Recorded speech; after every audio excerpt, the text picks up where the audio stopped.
Bonjour à tous et bienvenue dans les Minutes Labocast 3D.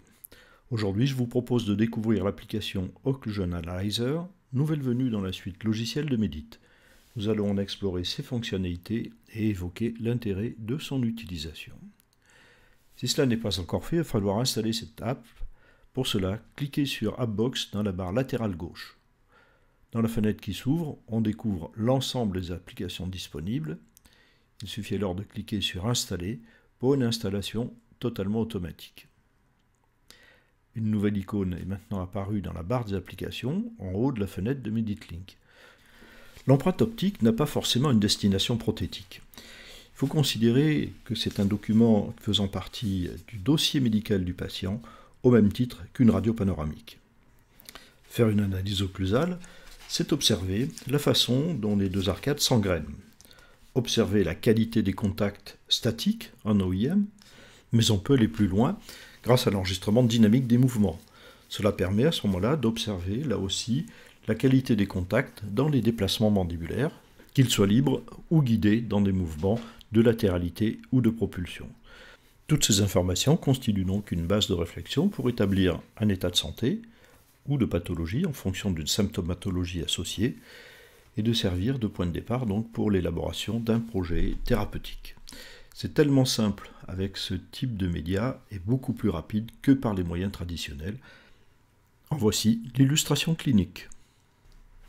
Le cas de ce patient, nous avons donc réalisé les empreintes des deux arcades complètes, l'enregistrement de l'occlusion statique, mais aussi l'enregistrement dynamique dans les mouvements libres et mouvements guidés, latéralité, gauche, droite et propulsion. Nous démarrons donc l'application Occlusion Analyzer qui prend quelques secondes et qui nous propose donc par défaut l'arcade maxillaire, l'arcade mandibulaire et l'enregistrement statique qui a été réalisé. Nous validons pour arriver immédiatement dans cette fenêtre où le logiciel a détecté automatiquement des zones caractéristiques sur lesquelles il y a des contacts plus importants qu'ailleurs. Donc il va être possible de voir les valeurs millimétrées ici concernant l'impact de ces situations. Trop de contacts.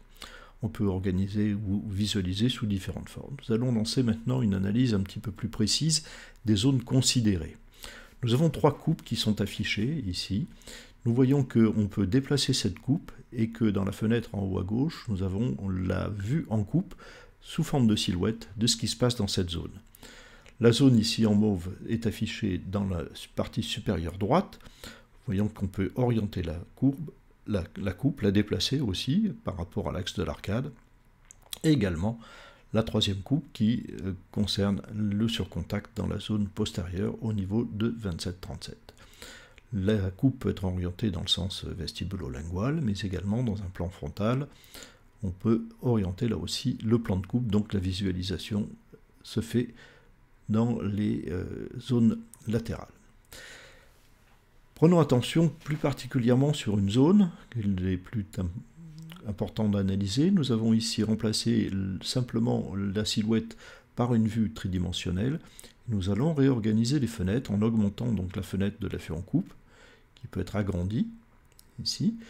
Et donc on va replacer ici l'arcade pour avoir une vue. Nous pouvons donc déplacer cette coupe tout au long de l'arcade pour voir ici par exemple l'absence de contact stabilisant entre ces deux prémolaires. Il manque un contact. Ici nous arrivons dans la zone canine et nous observons qu'il y a bien par contre un contact entre les deux canines, ce qui laisse supposer qu'il y ait plus tard une disclusion canine en observant des mouvements dynamiques.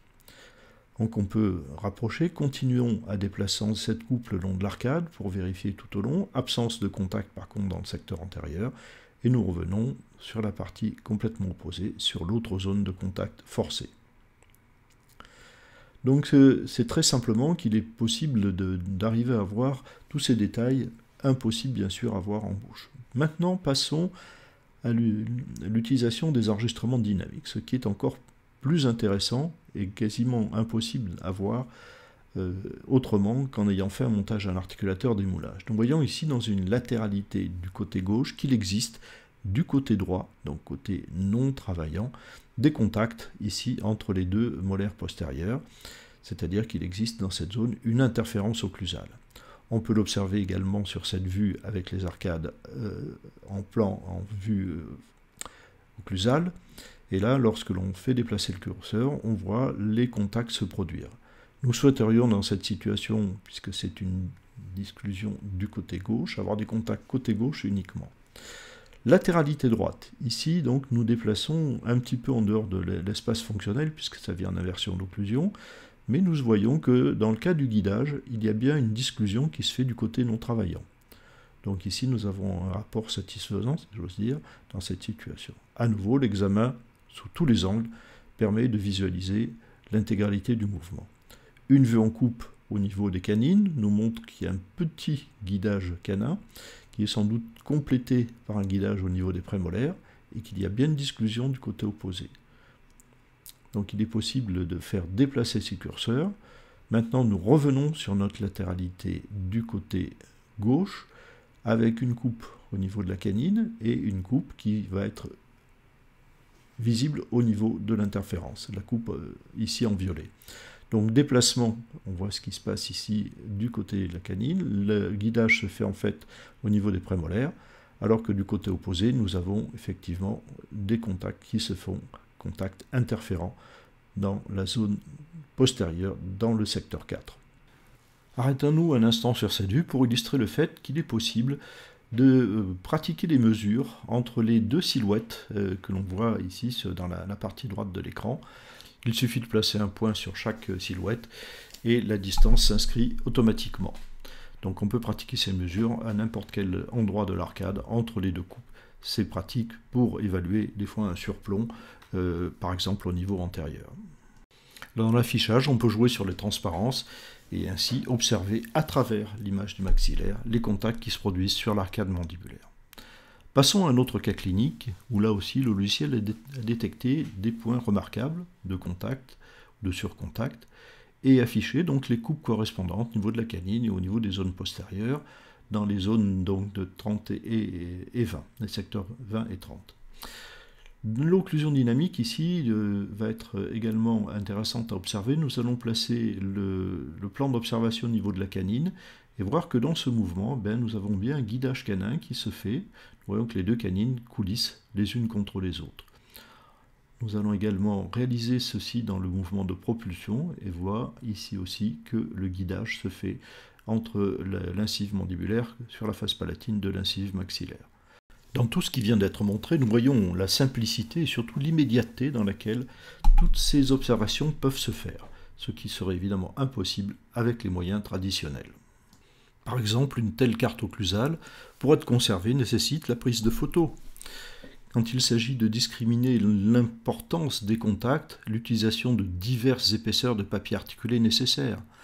La prise de mesure, même si elle est possible avec un pied à coulisse, ne l'est pas à tous les endroits de l'arcade. Enfin, bien sûr, l'observation linguale des rapports occlusaux ne peut se faire qu'avec un montage en articulateur, alors que dans l'empreinte optique, c'est instantané. Occlusion Analyzer est donc un outil simple d'utilisation, performant, permettant d'afficher sous différents formats la situation occlusale des patients, à la fois statique et dynamique. L'exploitation thérapeutique de ces données nécessite bien entendu des connaissances dans les bases fondamentales de l'occlusion. Si cette vidéo vous a plu ou intéressé, mettez-nous un petit pouce bleu, partagez-la, cliquez sur la cloche pour recevoir les informations de mise à jour des nouvelles vidéos et abonnez-vous à la chaîne. Merci. Et à très bientôt sur la chaîne de Bocas 3D pour d'autres sujets.